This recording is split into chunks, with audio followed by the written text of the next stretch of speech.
close the public part of it? No, sir. Come forward, state your name for the record.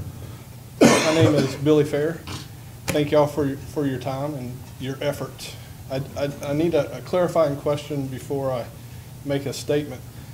If I understood it right, if y'all change anything from what it is now, then it will require 2 more hearings? Because it has to be 2 advertised public Okay. hearings. Well, then I'm going to speak on Billy Fair and my wife's behalf. I can accommodate what you have there. I'll do it. Let's move on. Let's get it done. I'm tired.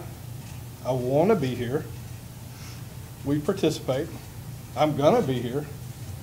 One way or the other, I can do what you had. There's a couple of things like reporting twice. You can get the information from the state, but I will gladly provide you that information. I can put it in an Excel spreadsheet. I can write it down, whatever you need. I can send you the receipts. I can rent it 3 times. I can get it done in a timely fashion where the fines won't affect me. I think the other clarification was that each unit represents themselves. So if Billy doesn't do what he's supposed to do, it shouldn't injure the other 36 people. And I think that was one of the clarifications that it was a little questionable whenever I read it, that it was kind of like a whole, but we all individually own each piece. So I'm responsible for S6. The next one's responsible for S7, so forth and so on. I can live with this. I don't want 2 more hearings. I'll make sure you get your money when it's rented. I know plenty of friends and family that I don't mind sleeping in my bed. I can get it rented. So Well, if that makes it any easier, on my behalf, I'm not speaking for everybody, I can live with what's there. The penalty, I'm not going to be late. I'll drop you an email. Give me an email. We'll have a spot. We can all send it to you. Things got to the point that electronic, I'll send you an email with all the information you need. The dates rented. I mean, that's kind of what it's asking for, that it was rented on this date, and this date, 3 times in a year. End of story. So, thank y'all for what you've done, and if we can go forward, thank you. And Commissioners, we're not talking about 2 additional public hearings in addition to today, but the statute does mandate that you have 2 public hearings, one of which will have to occur after 5 p.m. unless by a supermajority vote you authorize the public hearing to occur at a time before 5 p.m. In other words, just 1 more hearing is all you got to have. That's correct, yes, sir. but you got, see, that's the thing, you got 37 individual property owners, right? Yes, Out there. that's my understanding. Well, you may have some people that own multiple units, but Yeah, there's 37 units but out there. basically, and then you've got a gentleman that up here said he can live with what we got. Then you've got the other ones that got up there and said we can't live with what we got. So, I mean, the ball's in y'all's court. And you got a gentleman that is willing to move ahead, you know, and then you got some that's not willing to move ahead. This has been the whole problem the whole time. Can't get everybody together. I thought everybody It's was not together. us. It's not us. It's that not can't us. Get together. Okay, Kinda. can I address that then? Because we were there too. It's We up to were- the chairman. I'm sorry. Thank you, sir. We were there where Billy was as well at our last HOA meeting, and that's what we were going to come forward and just we're hat in hand. We're so grateful you guys have gotten us here. But then we were encouraged with this process, that part of this process is to have a conversation, and if there are things like you're stating. But I don't mean to interrupt you. That's fine. That should have happened before this public hearing. That conversation should have happened before this public hearing, and I don't know who it is or what it is, and I don't really care. All I'm trying to do is give y'all some relief, but then we've got somebody else saying, don't move ahead, or don't try to do that. Let's move ahead. I don't want to go but through one more meeting, you know. I'm telling you, but you got to look at the whole picture, Yes, ma'am. you know. We were hoping to have these conversations with Mr. Schuler and our attorney ahead of time, but we were not given that opportunity. We were given this draft when the public hearing notice went out. Mr. Shooter was carrying out the directions of the board, and he was told to get an ordinance up talked to Mr. Anderson. He has talked to Mr. Anderson. In fact, I didn't say nothing about it, but Mr. Anderson asked us to table it. So I was coming in here today all prepared to table the thing. So, you know, I don't know. I'm still Bill Bass. We had a complete meeting. There were a couple of people that just said to heck with it. Let's just give up. Yeah. And Mr. Fair is one of them, which is his right. That is not what the majority of the people wanted to do, and that's why we're here today. Okay. And as I said before, and I want to make clear about this, if y'all decide to go ahead and adopt this just exactly like it is, we're good with it. You've helped us, you promised. We think there are improvements that could be made. To what Mr. Lockley said, I can sit down tomorrow and make a statement of free rental periods falsely, send them to you, and I've satisfied everything. Now, I haven't satisfied P&Z having to come up with a way to check back on those 37, to collect those 37, to handle those 37. If you need to penalize someone who doesn't do what they're supposed to do, as Mr. Jones has stated, I agree with him. There needs to be a way. Does it need to be that draconian, that harsh? Probably not. Does it have anything to do with the amount of rentals? No. We could beat a dead horse. I think what Mr. Fair said was he didn't want to have 2 additional meetings. There's only going to be 1 more meeting. We all understand that. And we got to have 1 more meeting anyway, because that's what the law requires. And one of them's got to be after 5 o'clock in the afternoon. Isn't that right, Mr. Schuler? Unless there's a vote by supermajority to hold it at a other time. Right. So that's at the discretion of the board. That's when you're talking about supermajority, you're talking about people acting beyond what the normal scope of doing business would be. I don't think any of us I'm sorry. Go ahead. It's 4 out of 5 supermajority. I think they already know that. Yeah. You know, it's just a situation where we understood that y'all wanted to hear from us, and for whatever reason, Mr. Schuler and Mr. Anderson had not been able to get together and sit down and go through the thing. So we got together, had a meeting. No, Mr. Anderson got notice, correct me if I'm wrong, and I'm assuming this is because Mr. Schuler was trying to push forward and get it done. He got notice of the actual content of the proposed ordinance at the same time he got notice of the hearing date. So there hasn't been any real discussion there. We thought y'all wanted to hear what our, call it a wish list or call it our objections to the drafting was, and that's what we're here for, not to waste your time. No, but he got it. Well, I mean, that's what I'm saying. We like everything to be laid out, straight and flat, and we can deal with it and go on.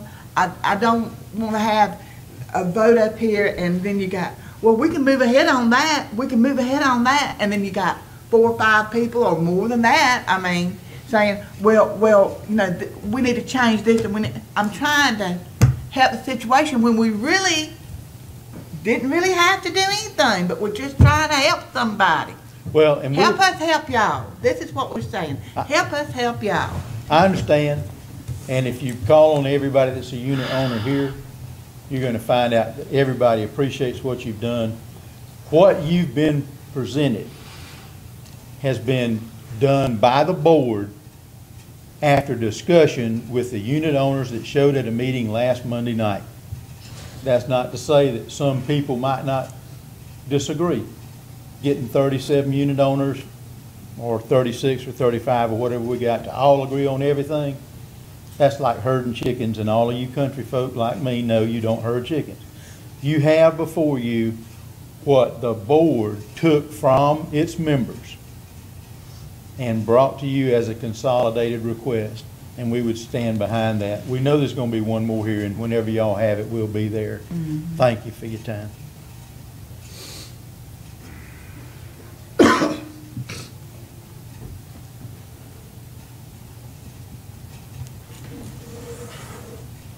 Any more public comment? Any more commissioner comment? I've got one. Okay. I got one, Mr. Chairman.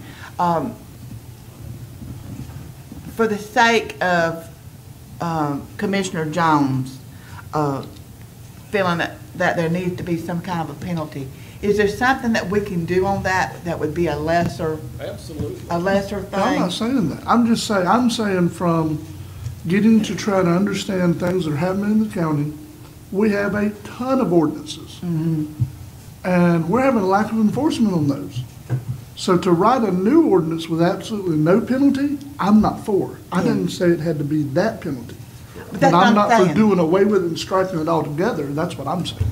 Well, That's where I'm coming from. and that's what you gotta look at, the severity of the penalty. Does the severity of the penalty warrant that? You know what I'm saying, not reporting, does it warrant $50 a day fine for up to, Right. you know? I wasn't stating that the whatever, the fines be Yeah, but- kept like they are. I'm just saying it shouldn't be stricken altogether. Yeah. That's what I was saying. That's what I'm saying here. I would like to see something, a lighter penalty. You know, that you don't go to jail for not filing this. I mean, because if you don't file it, the Department of Revenue is gonna come get you. Don't worry about the county, because you'll be in the jail because of the Department of Revenue. But I'm like, you struck a point there. We do not make ordinance without some kind of a penalty fashion there. Can you do something a little bit that's not as severe as that? I have heard the board very clearly. Okay. I'm ready Yeah, then. that was, I never was trying to address how stiff it was or wasn't. I was trying to address the fact I didn't want to do away with it altogether Yeah. and just strike it out like a And I- line item veto or something. No. I No, wasn't for that. no. I understand and I hear you, because I'm in here making all these ordinances too, and we've never had one without a penalty, and you're right, Commissioner Jones. Mr. Chairman, you want to set us up another meeting with Mr. Schuler, and then we'll have the last one?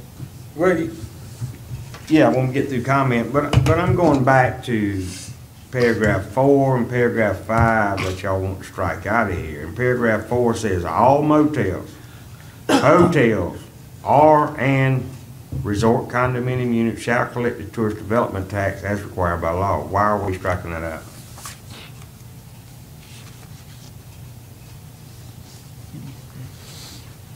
Why are we striking that out? It was redundant to what's already required by the state. That was. I understand that, That but was we're the only dealing, this is reason. county government, I this is not state government. was the only reason. Why are we striking that out?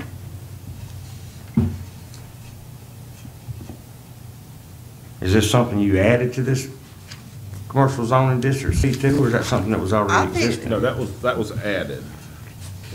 And it's because, as I stated earlier, in your 2007 ordinance, it's been alluded to by the audience members, in that ordinance, there was a provision, that was your first definition of what a condo hotel would be going forward into the future for 2007. And one of those requirements that's listed in that ordinance, of course, I'm going by memory, is that there was a requirement that they collect the tourist development tax. And so I would place that in here in order to be consistent, since we're creating this new category for resort condominium units, 37 units or less, that it also clarified that they have to collect and pay the tourist development tax.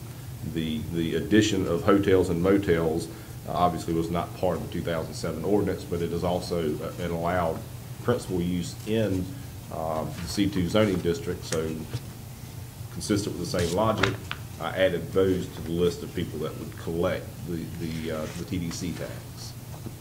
So yes, it is something new. Okay. So if we strike it out, we're just going back to where we were. If this is new, then what was the previous?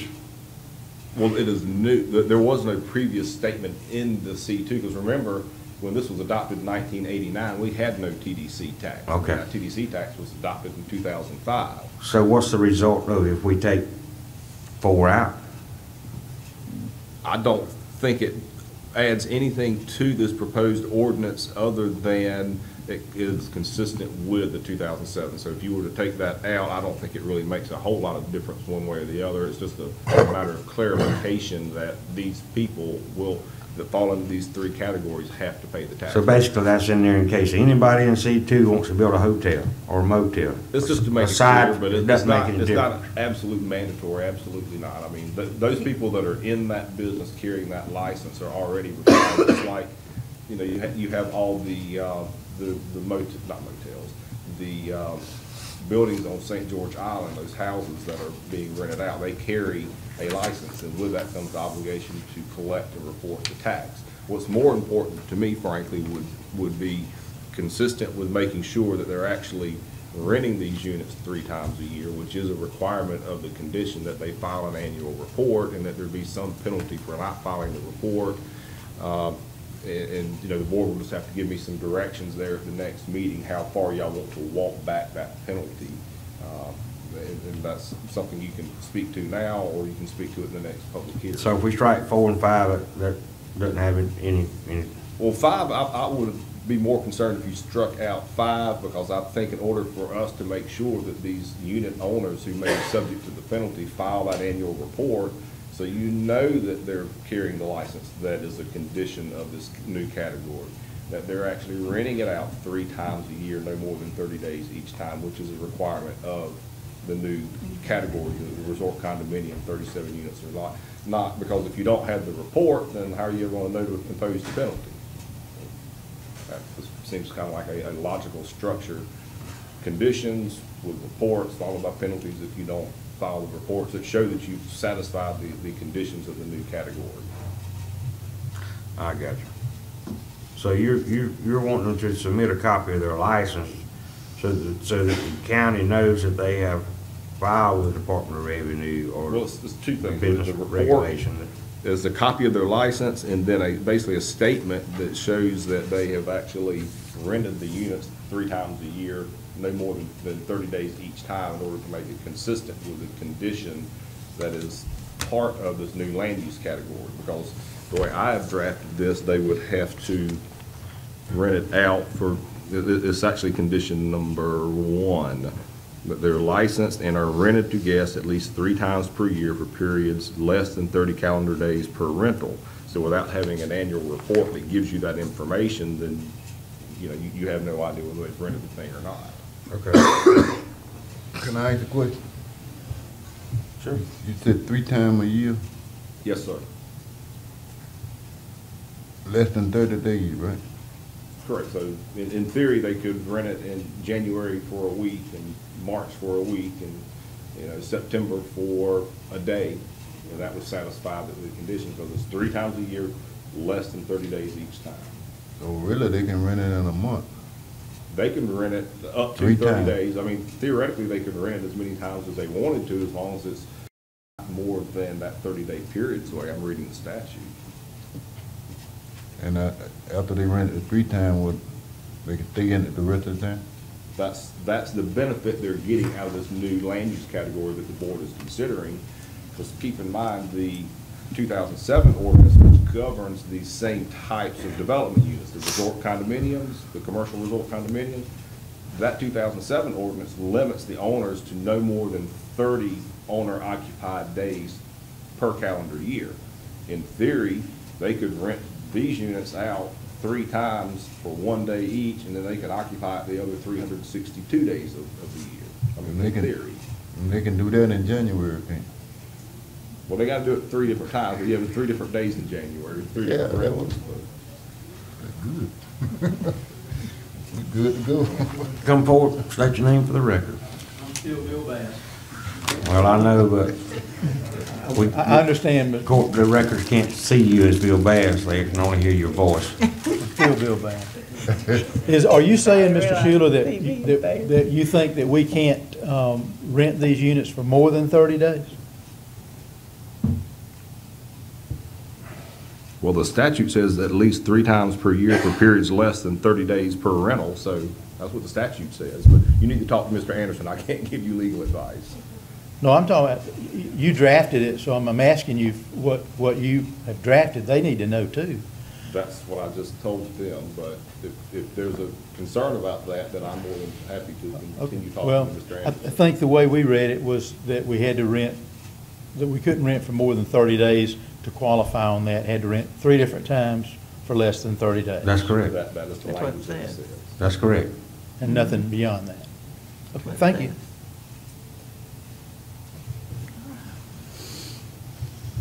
I guess you have marching orders from the board that you need?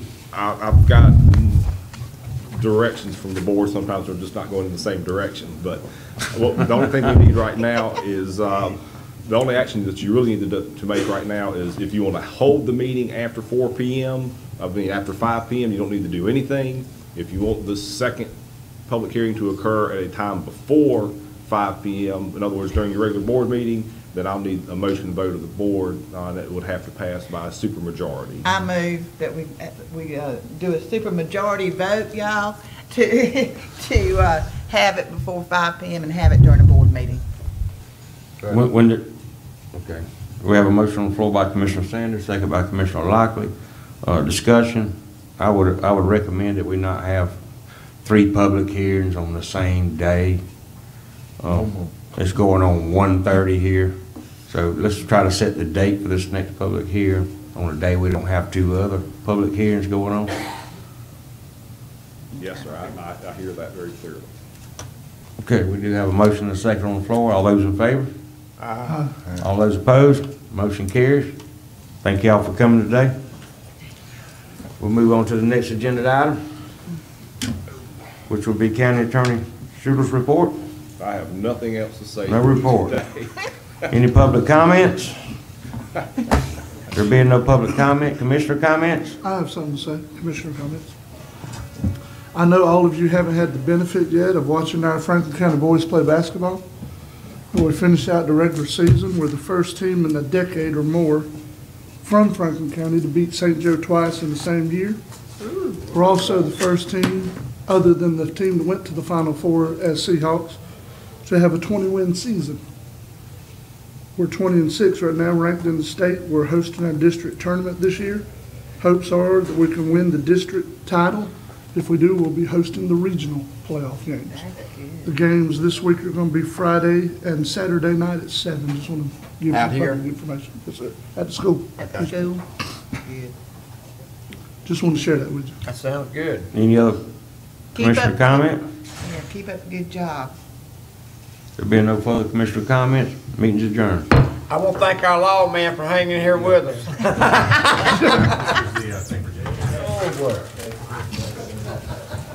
I'm telling you, I'm Right, I know, get a laid back. They go bring them out, they go crazy, they run them